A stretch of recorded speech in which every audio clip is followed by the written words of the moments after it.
Hi everyone, it's Megan, back again for another video. I decided to actually do a wrap-up, which is I was like, why haven't I done a wrap-up? Why have I not even thought about doing a wrap-up before? I don't know, I'm doing it now. So April, I read a little less than what I have been reading, so I'll kind of include books that I'm not quite finished yet, but I still have lots to say on them, so I'm going to talk about them anyway.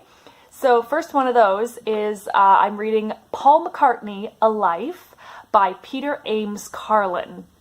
Now, I am listening to it on audiobook, so I don't have a book to show you, but I do have some pictures of from their albums. So by they, I mean the Beatles, obviously. So here's Paul McCartney right in the middle. There's George Harrison, John Lennon, and Ringo Starr. And I have been into the Beatles since I was 14, I think. I remember my clearest Beatles memory when I first started loving them. I signed out their CDs from the library, and I was listening to it in my kitchen. The rest of my family were downstairs watching TV. I was upstairs in the kitchen listening to these Beatles library CDs and chopping up German chocolate that I just bought in Germany. And so whenever I hear certain Beatles songs or I eat certain kinds of chocolates, they're linked together now. They're associated. So yeah, I love the Beatles. They're such an innovative band. Each album was completely different from the last. And so it's really exciting for me to get to dive into their journey more, and specifically Paul McCartney, as Paul McCartney has been my favorite Beatle since the beginning. I love his songs the most. I love his his personality seemed like the nicest personality of the guys, even though, he was a rock star, so he wasn't always the nicest guy. But his songs to me are my favorites. So, I mean, I love all the others too, but Paul McCartney, I love him particularly. I also love Paul McCartney and Wings. I love his later songs from the 70s and the 80s. I love his collaboration with Michael Jackson, Say, Say, Say. That's really fun. Anyways, that has nothing to do, well, it does have something to do with the book, but something that is so interesting to me from the book, I don't know if you can hear that pounding. Something's going on outside. So hopefully you can't hear that. But anyway, one of my favorite things that I've gotten out of this book so far, I'm over halfway, maybe 2/3, something like that, is that the author, Peter Ames Carlin, he talks about how in the later years of the Beatles together, there was a lot of fighting, a lot of, not great stuff that happened that led to the breakup of the band. But he said that the Beatles were like the classic dysfunctional family. So John Lennon was the surly, angry, just irritable father. And Paul McCartney was the hardworking, relentless, driven mother. And George Harrison was the surly, irritable, rebellious, frustrated teenager. And then Ringo Starr was the happy-go-lucky, playing with his model trains and planes and staying out of the conflict. And I was like, yeah, that's so right. That's so interesting to me. So anyways, Paul McCartney, I really want to see Paul McCartney live, but it's just so expensive. So every morning I wake up and I go, I want to see Paul McCartney live. I really want to see him. This is historical. He might not play that many more times. But, and then, I just can't justify the money. So maybe I'll regret it, but yeah, I think it's going to be okay. Yeah, so I'm not finished that book yet, but I will be at some point. Another thing that I'm reading, and I have been reading, I read a bit every day of my life, basically, is the Bible. So right now I'm doing a Bible reading plan, this little Bible reading plan by Chuck Swindoll.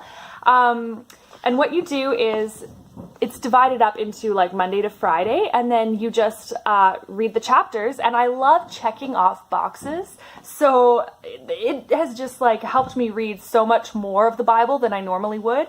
So I've read the whole New Testament, and I've read maybe a third of the Old Testament, maybe more. It's hard to tell.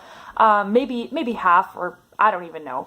But I'm trying to get through the whole Bible. So I started over again in March. I started at the beginning in Genesis, and I just finished Exodus yesterday. That's the second book.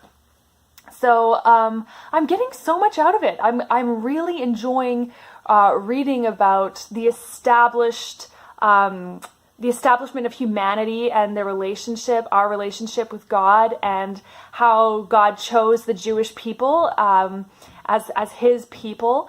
And I'm not Jewish myself. I mean, I think I had a Jewish ancestor, so I'm like 1/64th Jewish or something. But I'm a Christian, so obviously that's why I love reading the Bible. If you want to read the Bible, if you've never read it, or if you're interested in God or Jesus, or what this is all about, then I wouldn't recommend starting right at the beginning of the Bible, because it's very confusing, very macro ideas. You're going back to the very basics of life, which is great to do. But if you want to know a good place to start, I would start in the book of John. So John is a book about Jesus' life on earth. So Jesus lived on earth for 33 years. And any historical record, like regardless if you believe that Jesus is the Son of God, it is proven that he did walk the earth. So John is in the New Testament. It's near the end of the Bible. And it's so wonderful to read about how Jesus treated women, for example. I know that there is a lot of negative history about the way that Christians have treated women, and there still is today too. It is shocking, but Jesus himself, the way that he treated women was wonderful. Like, he would talk with women, encourage women. He would, when everybody else wanted to kill a certain woman, he saved her. He was like, no, like, yeah, she shouldn't be doing what she's doing, like sleeping around with everyone, and when she's married, but just the love he has is incredible. And the other thing about reading the Bible is that it's a little different than reading any other book, because when you read any other book, it's a story. Sometimes it's true, like in the case of Paul McCartney. Sometimes it's completely fictional. But when you're reading the Bible, you're actually reading God's words to humanity, to people. So sometimes certain words you have to remember to keep them in context. Sometimes he's saying certain things to a certain person in a certain time in the Bible. Sometimes he's saying it to us now too, quite often in fact. Like one verse, which is in John, actually, it's John 3:16, and maybe you've heard of it because it's probably one of the most famous verses ever, probably the most famous verse. John 3:16 says, "For God so loved the world that he gave his one and only Son, that whoever believes in him," doesn't matter the time, the place, your race, your gender, your age, doesn't matter, that whoever believes in him will not die but have eternal life, meaning we will be with him forever in heaven. And heaven isn't just some place where you're on clouds playing harps. I tend to think of it as a place where you can go skydiving and parasailing and rock climbing and all extreme sports and not get hurt. That's how I tend to view heaven. Maybe that's not right, but heaven is the best thing you could imagine, but way beyond that. Anyways, that's what I'm doing with the Bible. I highly recommend it. This is my Bible. Isn't that fun? It's very textured. I love that. Anyways, so another thing that I've been reading is the Betsy Tacy series. Now, I've made a couple videos on this, so I won't go into too much detail, but I'm loving it. The Betsy Tacy series by Maud Hart Lovelace, doing the read-along. And we have read 6 books now. 6 books. So yeah, it's delightful. I love it. So another thing that I've been reading, I've been doing a buddy read with my sister Sarah and my cousin Naomi. And if you've seen some videos in the past, you will have heard a bit about that. But we read Percy Jackson and the Olympians, The Lightning Thief. Now, I don't have that book with me right now because, sorry, I'm distracted. I keep thinking that there's someone out there and I'm like, what's going on over there? I think it's just the crows. But anyways, so yeah, we finished Percy Jackson and the Olympians, The Lightning Thief, together, and I actually read it aloud to them, read most of it aloud, and it was so great. I don't have a copy of it here with me because I was borrowing it from my sister Sarah, but I do have the second one here. We're going to be reading this one next. Well, maybe, I think we were supposed to talk tonight, right when I'm filming this video. I guess we're not talking. So anyways, it's really delightful. Like, So some background on this. Percy Jackson is a half-blood. And what a half-blood is, it's a demigod, basically. I gotta cut that. Okay, I just said something. I just said a big spoiler. I'm gonna have to edit this a bit more than I did my last video. Okay, this will be spoiler-free. Okay, so he's a half-blood. Percy Jackson is a half-blood, which means he's a demigod. So one of his parents is a god, one of his parents is a human. Now, it's so fun how Rick Riordan kind of works his story and mythology into like modern Western history. And what I mean by that is like he talks about how George Washington was Athena's son, and so he was a demigod, or Houdini was also a demigod. I can't remember who his father or mother was in that case, but it's really funny how like he'll just randomly bring in like, oh yeah, George Washington crossing the Delaware, like Athena's son, of course he could do that. So another thing that I love is Percy's friendships. He's got some great friendships in this story, and they're developing more and more, and there's like 5 books in the main series, and so I'm excited to see where their friendships go. Yeah, I don't know how much to say, because for me, if I don't want a spoiler, I don't want anything. Like, I don't want to know nothing. Like, don't tell me anything.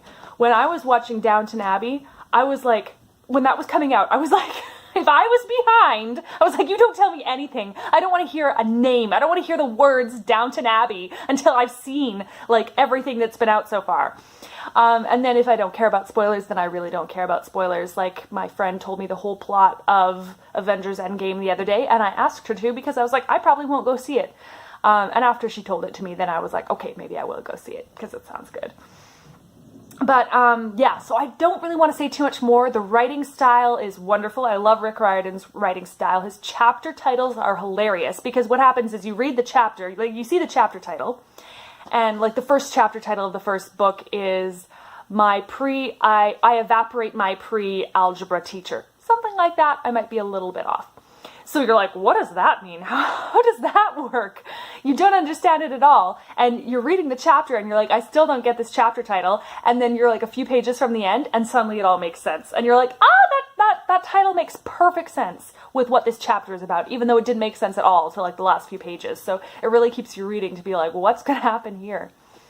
Okay, so the other thing that I've been reading is the Journals of Lm Montgomery. Lucy Maud Montgomery. She wrote Anne of Green Gables, as well as 19 other novels, hundreds of short stories, and poems, obviously these journals. I have read the complete journals from 1889 to 1912 or something like that. And now I'm reading the selected journals from 1912 to 1921. And they are so good. It's so fun to hear her process for writing Anne of Green Gables and for writing all her different books. And like literally, I'm in the chunk now about World War I. So the last book in the Anne of Green Gables series is about Anne's daughter, Rilla. Rilla of Ingleside is the book. And this book is basically quoting her journal. Like, tons of phrases are word for word, like about, you know, when she talks about the Kaiser, she talks about Constantine of Greece, or she talks about running up the flag after a victory. It's like word for word from her journal. So that's really fun. I have so much to say about those ones, though, that I feel like I should just make a separate video about it. So I think I will do that. Yeah, I guess that's all I have to say. May you be filled with hope, peace, joy, and love. So take care, everyone.